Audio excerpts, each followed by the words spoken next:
Alright, welcome back. Today what we're going to be doing is a tier list. And yes, I know tier lists are outdated. It's a dead trend. Too bad. Deal with it. Because I wanted to make a horror tier list. So that's what we're going to do. We're going to go ahead and we're going to go through 30 of what I believe to be the top horror franchises. If I missed one that you thought should be on this list, feel free to leave that down in the comments below. But these are the 30 that I think are pretty big. I think a lot of people will agree. I threw a couple in here that might not be exactly horror, but you'll see what I mean. At the points when they were released, they were on the cutting edge of horror. So we're going to go through them as well. All right, and as you can see here, I have our tier list.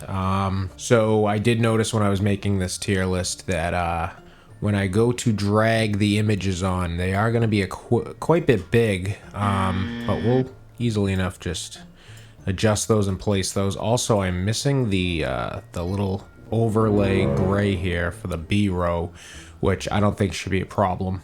But while we have it out, Insidious.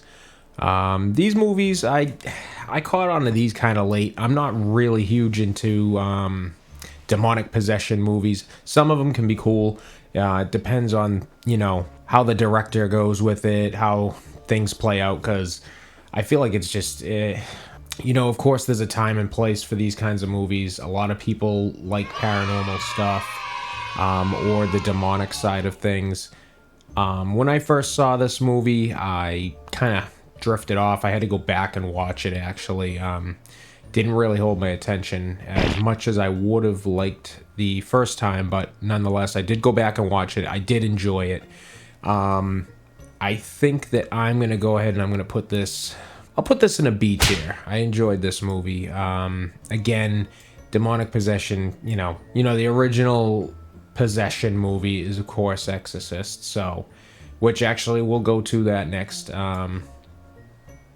The Exorcist. I actually remember when I was younger, when I was a wee lad, I remember seeing The Exorcist because my mother essentially wouldn't stop talking about it, saying it's the scariest movie ever made, yada, yada, yada, or at least it freaked her out enough. So I think I watched this when I was pretty young with a friend at the time that was over my house. It was spooky, definitely creepy. The girl doing the spider crawl down the stairs and, yelling at the mother. It just felt dated, but classic. It was a classic. I have watched the other Exorcist movies and they're dog shit. I don't know how else other to say it than they're absolute dog shit, in my opinion. I'm sure at the time maybe some people liked them, but I think even just from looking around the internet, a lot of people didn't care for it. So as a franchise as a whole, obviously the first one is such a benchmark for horror at its time when it came out, but it just had some bad follow-ups. So I'm gonna honestly put this one in a C tier. Don't come after me for that one. Sinister. All right. See, I always get Sinister and The Conjuring and Insidious. I get them all mixed up. I feel like, you got one with Ethan Hawke in it, and then another one with that famous actor. I forget his name, the guy that plays Ed Warren in the Conjuring movies. I get them all freaking confused, so pardon me. Again, like with demonic movies and stuff like that and paranormal, they're not my bread and butter. They're not my forte. I really tend to stay away from them in general unless feedback is good. I'm not rushing out to the theaters to see these by any means. But Sinister, I do remember seeing this. I thought it was pretty good. I'm just gonna drop this in B tier. Yeah, I had nothing really bad to say about it. Did have a cool demon figure in this. I forget his name. He had some kind of old, biblical demonic name, ghoul or whatever, Beelzebub, some shit like that. So I'll just drop it in a B. It was creepy. I liked it. All right, next one, the Amityville movies. So I saw the original, I saw the remake. These were fun, but I mean, again, just the weird happenings, this and that. Didn't really hold my attention. The original I felt was a little bit better than the remake, but obviously, people are gonna probably disagree with that because Ryan Reynolds was in it, which I do think he did do a good job, but it's just you can only do so much sometimes with remakes. I'm going to go ahead and I'm going to drop this one. I'll drop it in a C. I'll try to be fair with it.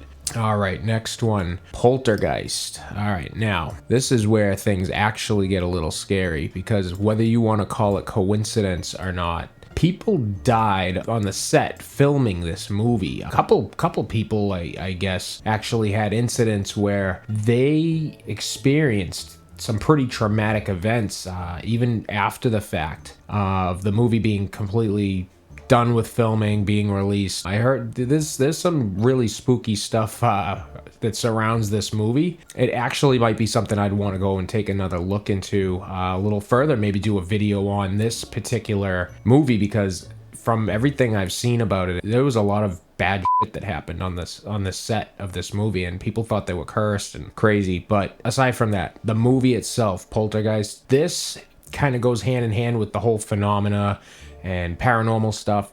I did like the Poltergeist movie. As far as for a franchise, I don't recall, or at least I think I've seen the follow-up to it. I don't really recall what happened. I'm sure more spooky shit. I do remember bits and pieces of watching the Poltergeist, and I believe there was a remake, if I'm not mistaken. I feel like I watched that, but the fact that I'm a little cloudy there should be a tell as to maybe how good or bad that was, because I don't really remember that much. I'm going to go ahead and I'm going to put Poltergeist in a C spot. I did enjoy the first one. I thought it was awesome at the time. It was really creepy. Again, I'm not really into paranormal or phenomena movies like this, but this was a fun watch. All right, moving on. We have The Omen. So The Omen is another one from, I want to say it was the 70s. I watched this one because my mother had told me that she thought it was really creepy and scary back in the day. This movie did have some remakes as well. I don't really know what to say about this. The Damien kid, he's a little shit.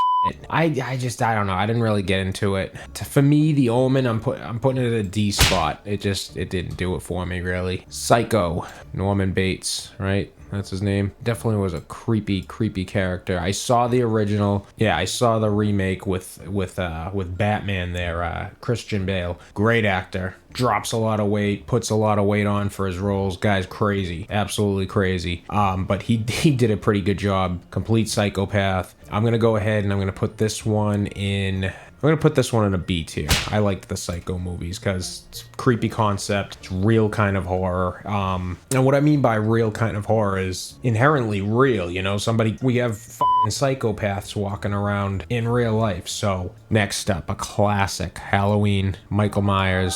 All right, so this one's a little bit tough. First few Halloween movies are impeccable. Jamie Lee Curtis running away from Michael Myers. I mean, the first movie itself is just straight up heebie-jeebies. There's this weird nostalgic feeling that I get when I watch that first one, you know, with him looking over the hedges and, you know, she's coming home from school, and I don't know, man, it just hits. It hits. Well, now I can also say the flip side. There are some dog shit Halloween movies. The most recent one being one of the biggest cinematic blunders in my opinion. I was so disappointed with this most recent Halloween. It wasn't even good bad.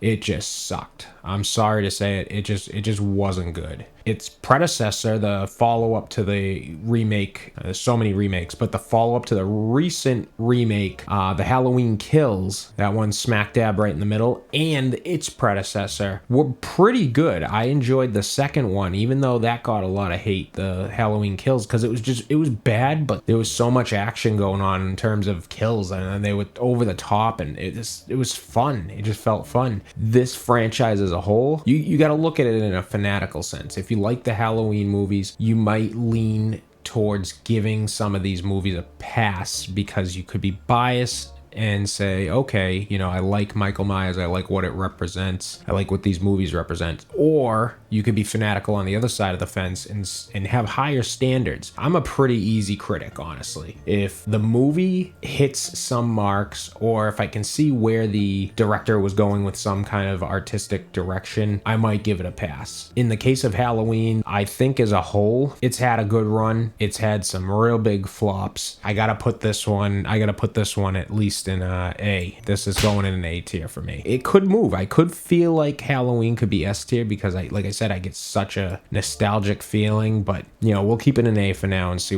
where it takes us. This one is The Grudge. I saw the first Grudge. I remember when this came out, and this was like cutting edge horror at the time, like in the 2000s, mid 2000s. This was right around the time where a lot of like Japanese style horror was up and coming and was getting kind of big. The Grudge was really creepy. As far as the second and third one go, I don't think I ended up going on to watch those. I did see the remake in theaters recently. I think it was like 2018 or 2019. I did see that remake and I thought that was pretty creepy. You know, nothing I ran around bragging to friends that I went to see. Nonetheless, it was pretty spooky. I went to the movie theaters, watched it, had its creepy moments. Just because I haven't seen the second and third one, the first one, the remake, pretty decent. This one's kind of bland. I'm going to throw it right in the C category. All right, next one we have here is Paranormal Activity. Again, this movie here, I was a little late to the bandwagon on this one because I'm not really into the whole paranormal thing, but you know, I have to say this first one, when I did finally see it, and I actually, to be fair, I saw the third one in theaters before I saw any of them. Then I went back and I watched the first two, and then after that, I don't think I really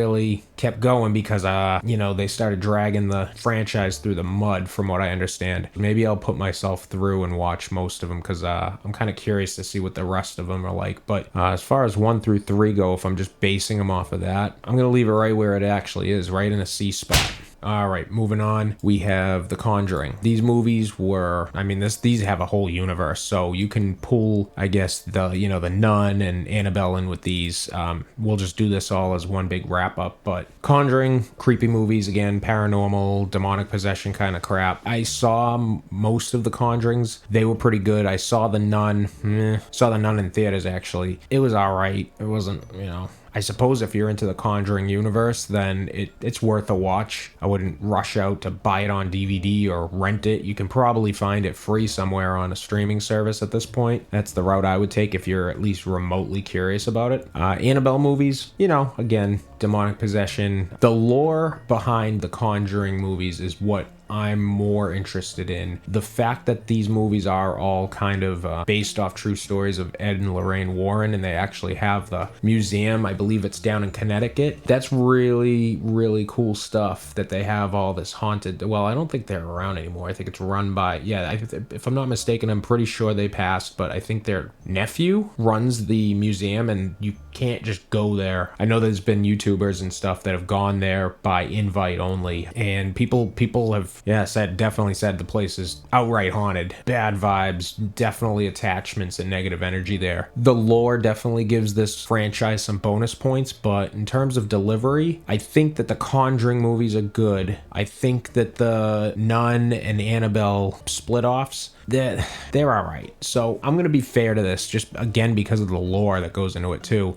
I'm going to drop The Conjuring into the B spot. I think it deserves the B. We have no S tiers at this point. We have one D tier. E, I probably should have just got rid of E. We could call E F. How about we do that? We'll go ahead and change that to a big fat F. Pay respects. And I have a have not seen category, which I'm pretty sure I've seen everything on this, but I just figured in case I haven't seen enough of something that I'll drop it in the have not seen category. And so now we're moving on. Resident Evil. This one's pretty funny. I am a huge Resident Evil fan in terms of the games. I love the Resident Evil games. They are some of the best horror games. Most recently, Resident Evil 4 Remake just came out, which is absolutely incredible. One of my favorite games. When the first original Resident Evil 4 came out, I remember having stomach surgery. Long story, I'm not going to go into it, but I had some complications and I was out of school for a while. It was right around the time that Resident Evil 4 originally was releasing back in 2004. I believe it was 2004, 2005. Well, what a time to not go to school for 2 months. I mean, it almost like it sucked that I had to have surgery, but I guess if it was going to happen, it came right at the time when that game dropped. And let me tell you, I beat that game probably over 200 times. I was speed running it. So needless to say, I have a really, really big place in my heart for Resident Evil as a whole. The movies...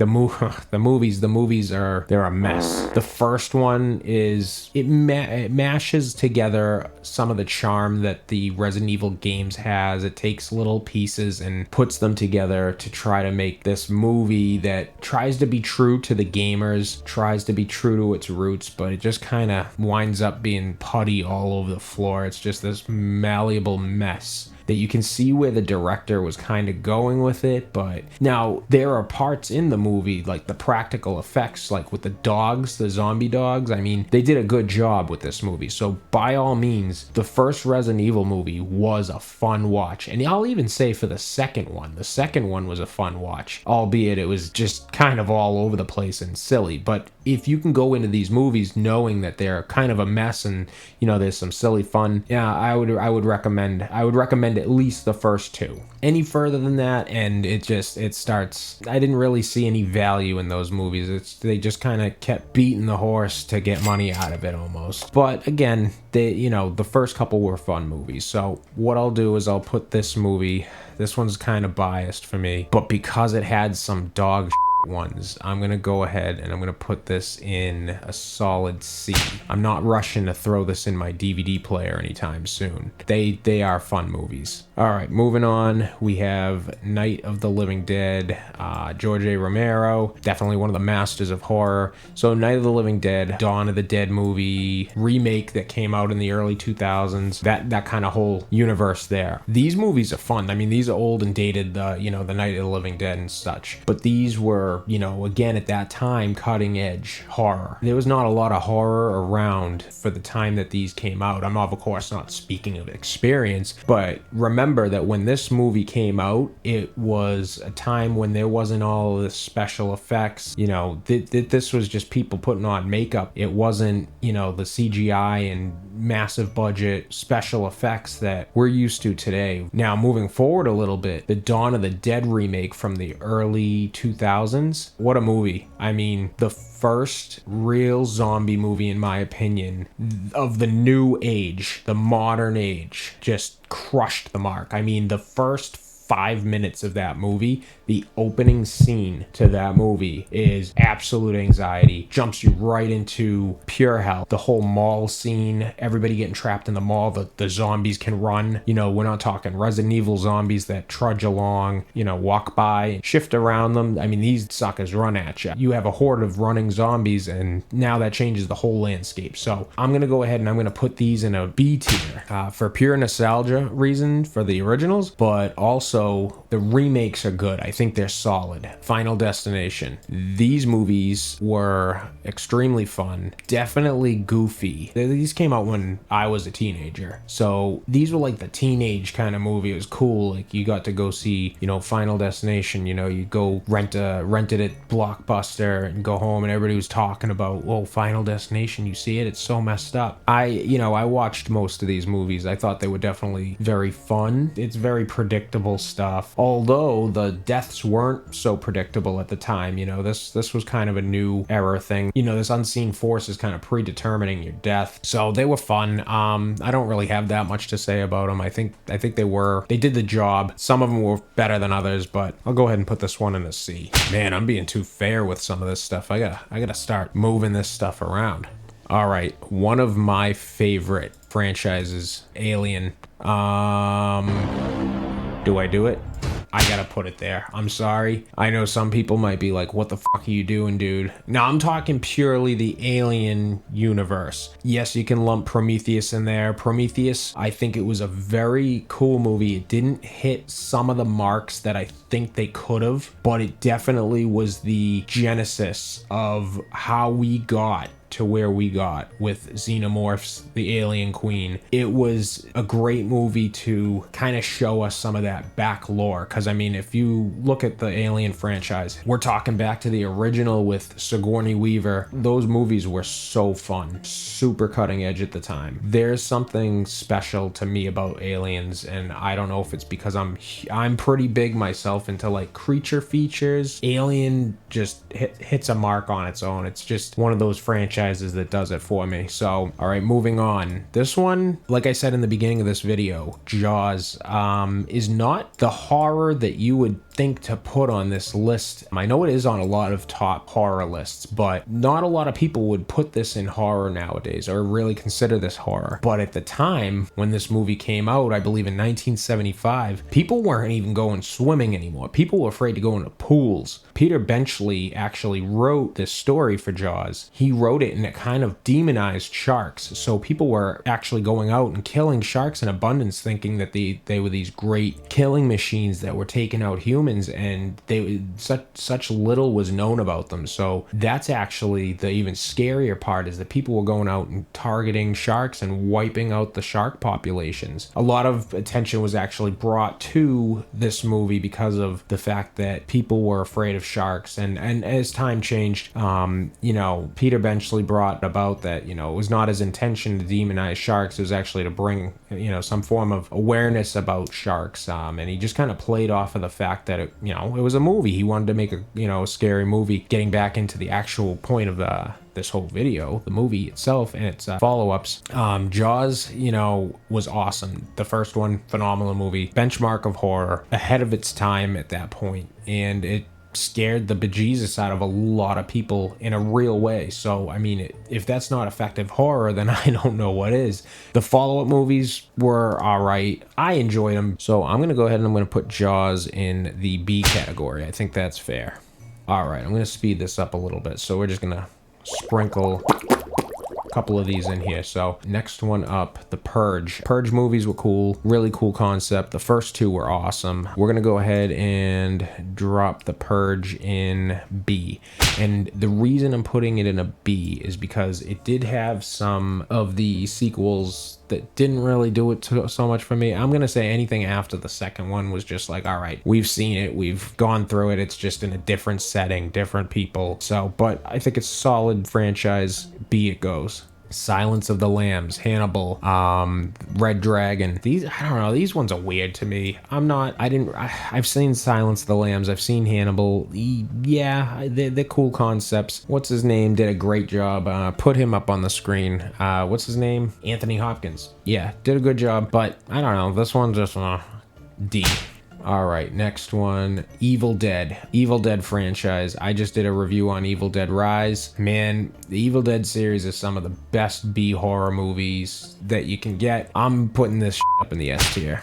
Child's Play. Chucky. Chucky is fucking hysterical. All of his movies I can say are enjoyable. I've seen them all multiple times. Even the show that is on Sci-Fi, I believe it's Sci-Fi or USA maybe, pretty good. I haven't watched all of it, but from what I did watch, kind of plays out a little bit like a teen drama, but like with, people getting murked in it. So that's kind of cool. I fell in love with Chucky at a certain point because I thought the concept of this doll with his naughty mouth and shit talking was just awesome, and there was something really spooky and creepy about a doll running around and just being able to stop and go limp, and then you turn around and then the doll's all over you, you know what I mean?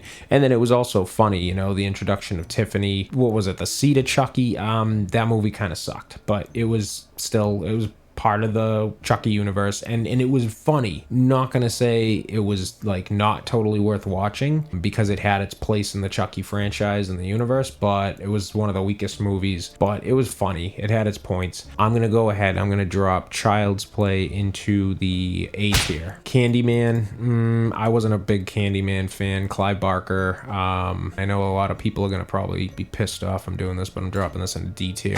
VHS, these ones, these are cool concepts, but for the life of me, I tried watching these movies like multiple times, and I'm usually into analog style horror and the concept of like putting together found footage and piecing shit together, but these were such a hard watch for me to try to get through some of them, and I had to stop them and turn them back on. I don't know. I'm gonna try to go back and give these a valiant and fair effort. I'm gonna put this in like have not seen, because I haven't seen enough of them, because I don't think I've been giving them fair value. So I'll get back to you on that one. Saw. All right, Saw. What can we say about Saw? Saw revolutionized the way that a lot of people went to the movies, because they were cranking out one of these suckers a year. I think the first one came out in like 2004, 2005, and they were putting out a new Saw every year around Halloween time. Some of the first movies were really creative. I mean, that first one at the end, oh shit. If you haven't seen Saw, man, go watch the first one. And that ending, oh, I'll leave it there. I'm sure everybody's seen it, at this point. If you haven't, then, well, you might live under a rock. And if you live under a rock, that's kind of sus. But these Saw movies, we're gonna go ahead and we're gonna put that as a solid B. All of them were really fun. The torture methods, they were pretty cool. Saw, I think it brought people to another level of morbid curiosity, because it pushed the bill on torture while making it a game that people could potentially survive. So you had the equipment essentially to make decisions, but you had to basically sacrifice whether it be a limb or somebody else's life in order to get out of that situation. But I think it deserves the B spot. Moving on, The Ring. Samara, great concept. Again, this was another one that everybody loved when it came out, and people were raving about how scary it was, and giving you anxiety every time a phone rang, thinking, oh shit, so what if I pick up the phone and somebody says 7 days, that and then this little crazy dead bitch comes out of the TV looking like this.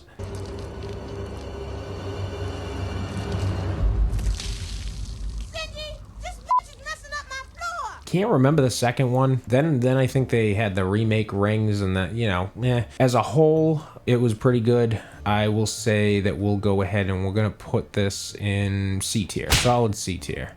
Friday the 13th, classic. Jason Voorhees. These movies are campy fun. I don't know what else to say. They're just awesome 80s movies. They did get shitty, Jason Goes to New York, Jason X in Outer Space. Something about them, they just, I don't know, they still were fun. Freddy versus Jason was fun. The Jason remake, I enjoyed that. I think I saw that in theaters, and I had a blast seeing that one. So I'm biased, and I always like seeing Jason and Michael Myers on the same level. I'm gonna put this between B and A, because I do think it had some sequels that brought it down. Maybe I'll change that. It's like a B plus. Predator. These are more action movies, not so much horror, but I put it in here because if I put Alien in, I feel like I have to put Predator in, and I honestly love the Predator. There's parts of those movies that by all means could be considered horror in some sense.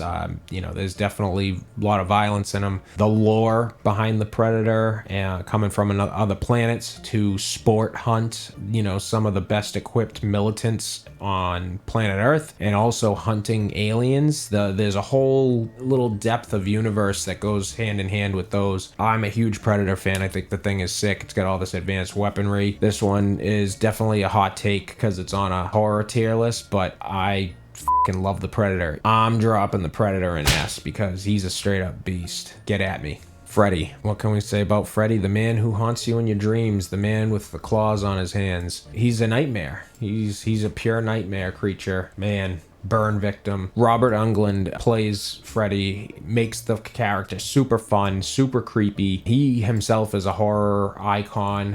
He does great work in just about every movie he's in. He's definitely A tier for me. Hellraiser. The Cenobites. You want to talk about some really spooky shit. The Cenobites are some of the creepiest characters, creatures, parallel universe destroyers in cinematography. Pinhead is quite the character. I have yet to see the remake of Hellraiser. I actually have to put that on my watch list. I've been watching all these other horror movies, so I do have to watch that. But the original Hellraiser is awesome. It's cutting edge. If you haven't seen it, a lot of people feel like they don't want to go back and watch this. You know, and I get it. Like sometimes the idea of older horror, if, you know, kind of feels dated, you know, you want to watch something because we're so used to all of the fancy new age material that can be put into horror movies to beef them up. But if you have an opportunity, go see Hellraiser, go watch it. It's good horror. I'm gonna go ahead and for that, I'm gonna put this in an A tier.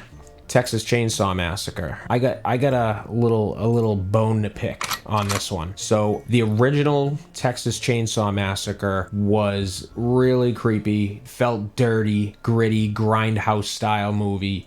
And its sequels, it had a couple of good sequels. The lore behind the Texas Chainsaw Massacre is, you know, is Leatherface, you know, this deranged family that pumped out this incest child who's like running around and killing people and then cutting their faces off, wearing them. There's actually a serial killer named Ed Gein who some think is, you know, the inspiration for Leatherface, which is pretty interesting. And he also enjoyed human skin. I'll let you go look that one up on your own. Leatherface, they did him dirty in this last movie, man. I mean, the Netflix one, I was so excited to see it, and damn did it just fall flat. It was just a slog to get through. I'm not going to penalize the series though. It did have some good movies. I enjoyed the remake with Jessica Biel. That one also kind of had the gritty grindhouse style roots. Overall, these were pretty scary movies. I'm gonna go ahead and drop that in a B tier. And the last on the list, Scream.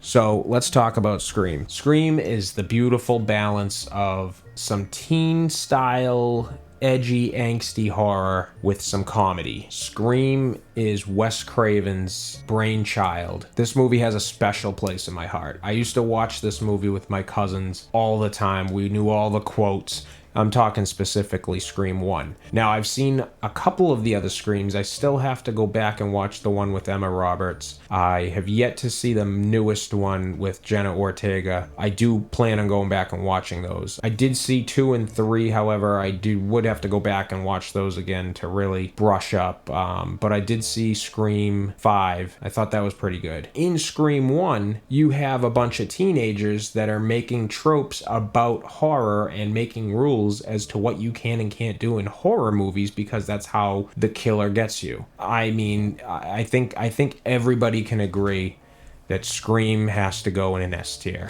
I'm gonna forego maybe how weak some of the sequels were because of how much I love the first Scream. You know, that's how we should end off on this tier list. So that's it. If there's any that you thought I missed, or if there's any you wanted to see on here that I screwed up and didn't put in here, go ahead and leave me a comment down below, whether it be good, bad, indifferent. Let me know what you thought, and I will see you in the next video. Peace.